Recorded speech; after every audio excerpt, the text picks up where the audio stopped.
তখন তাকে দেখলেই আনন্দ দেওয়া লাগবে। কথাবার্তা দিয়ে হোক, আচরণ দিয়ে হোক, অঙ্গভঙ্গি দিয়ে হোক, শ্বাসকোষ দিয়ে হোক, যেভাবেই হোক তাকে আনন্দ দেওয়া লাগবে। এটা নেককার মহিলার কাজ। এটা বাংলাদেশের মেয়ে, এই জন্য পরকীয়া প্রেম এই দেশে বাড়ে। একটু জোরে বলেন, ওরা শুনুক। অনেক মহিলা শুধু নামাজ পড়া, রোজা রাখা আর কালো বোরকা পরায় মনে করে এটা ইবাদত। অথচ স্বামী বাইরে থেকে আসলে তাকে আনন্দ দেওয়া লাগবে, খুশি করা লাগবে। এটা যে ইবাদত ও জানেই না। ঠিক। 2 নম্বরে ইদা গাবা আনহা হাফিজাতুহু, স্বামী যখন বাইরে যাবে তখন সে নিজের ইজ্জত আবরু, স্বামীর সন্তান এবং স্বামীর সম্পদকে হেফাজত করবে। ঠিক। অনেক মহিলা আছে স্বামী বাইরে গেল আরো দিন পায়। ঠিক। এই কথা বলছেন কেন?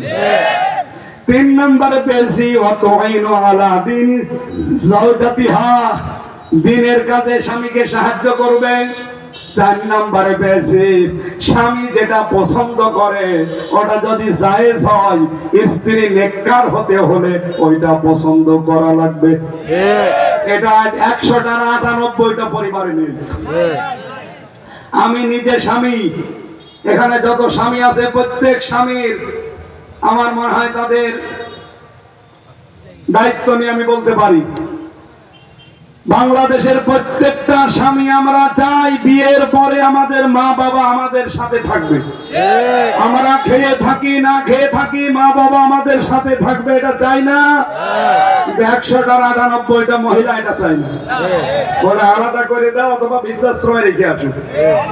স্বামী যেটা পছন্দ করে আপনি পছন্দ করেন না, আপনি নেককার হতে পারবেন না। এই 4টা গুণ যাদের ভেতরে আছে, আরে নামাজ পড়া, রোজা রাখা, এ তো মাস্ট বি করাই লাগবে। এর জন্য আবার ওয়াজ করা লাগবে। কিন্তু এই যে 4টা বিষয় বললাম, এটা যদি পরিবারে আমরা মেনে চলতে পারতাম, বাংলাদেশে পরকীয়া প্রেমও কমে যেত, পারিবারিক জীবনে মা বাবাও আমাদের বরদোয়া দিত না। ওরা আজ আলাদা হয়ে যায়, বৃদ্ধাশ্রমে চলে যায়, শুধু এই বউ শাশুড়ির ছোট মনের কারণে। আল্লাহ আমাদের বউগুলোকে হযরতে খাদিজার মতো, আয়েশার মতো বানিয়ে দেন, বলেন আমিন। দাম্পত্য জীবন নিয়ে জেলখানায় বসা অবস্থায় এই বইটা লিখেছিলাম। দাম্পত্য জীবনের যে সমস্যাগুলো চলছে এবং তার সমাধান কি করে করা লাগে, এটা আপনার মেয়েকে আর বউকে পড়াবেন।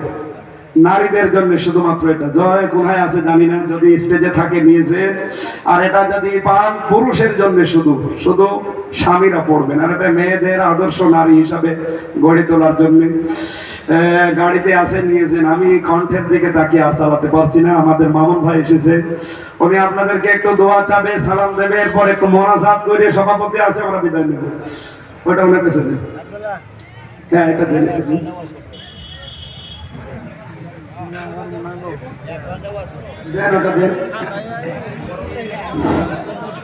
এই মুহূর্তে আপনাদের সামনে বক্তব্য রাখবেন জামালপুরের মাটি ও মানুষের প্রিয় নেতা